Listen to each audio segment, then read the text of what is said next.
Officials just announced what they are calling a landmark decision, something they say could save countless lives in the years to come. The FDA is removing black box warnings from hormone therapies, therapies that for decades have been viewed with fear and mistrust. Around 75 million women in America are in some stage of menopause. And now, in a complete 180, the FDA is now encouraging these women to use hormone replacement therapy to alleviate the myriad of sometimes debilitating symptoms. Things like insomnia, anxiety, brain fog, depression, osteoporosis. Hormone therapies can help with all of that. But the benefits extend well beyond menopause. Studies show that these therapies can reduce the risk of heart disease by 50%, bone fractures by 50%, cognitive decline, including Alzheimer's, by 60%, and UTIs by 50%. So, given those statistics, why aren't more women using hormone replacement therapy? Well, it's because of that much publicized study from way back in 2002 that appeared to link hormone replacement therapy to breast cancer. Now, it was a very narrow, small study, and it wasn't even finished. But the damage was done. Almost overnight, HRT was seen as a carcinogen, and the FDA slapped it with a black box warning. Women ditched their medication.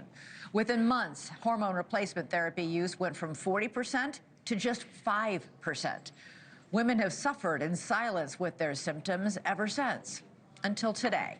FDA Commissioner Marty Makary says it is now time to end the stigma around hormone replacement therapy. That study was misrepresented and created a fear machine that lingers to this day. Women who took estrogen alone had a 24% reduction in breast cancer. And no clinical trial has ever shown that HRT increases the risk of breast cancer mortality.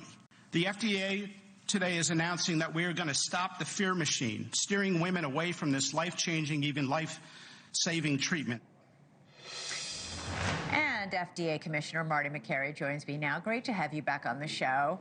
I was really good to be with you. I was really struck by something that you said at that announcement, that there's no medication that can improve the health of most women more than hormone replacement therapy. That's huge.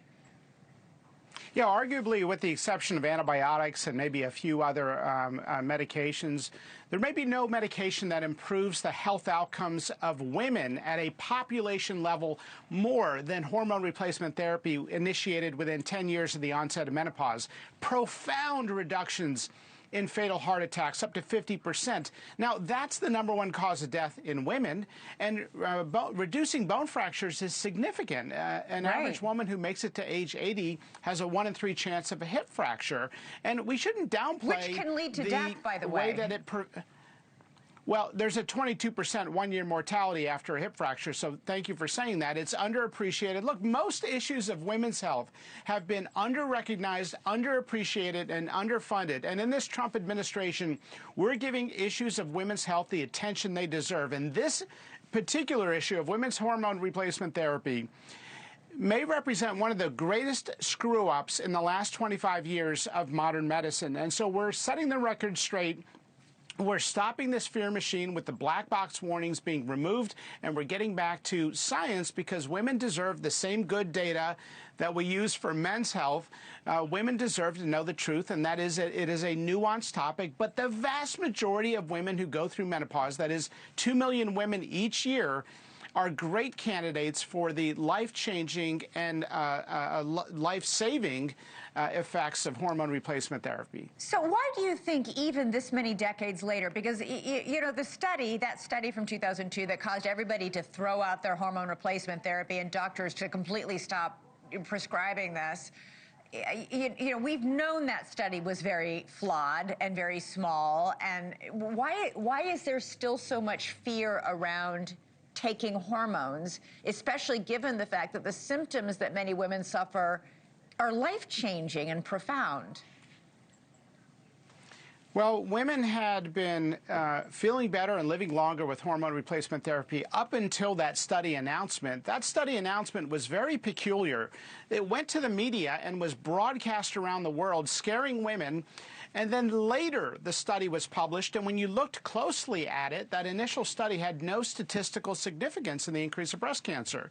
And they hardly anyone talked about the lower rates of breast cancer in the estrogen alone group. So, look, I think medical dogma takes on a life of its own. We as a medical profession got opioids are not addictive wrong for 15 years. We got saturated fat causes heart disease wrong for 50 years. We tend to have a groupthink, and this is probably an example of a male-dominated historic profession that engaged in a paternalistic approach to an issue of women's health. And so this administration is correcting the record on women's health and giving these issues the attention they deserve.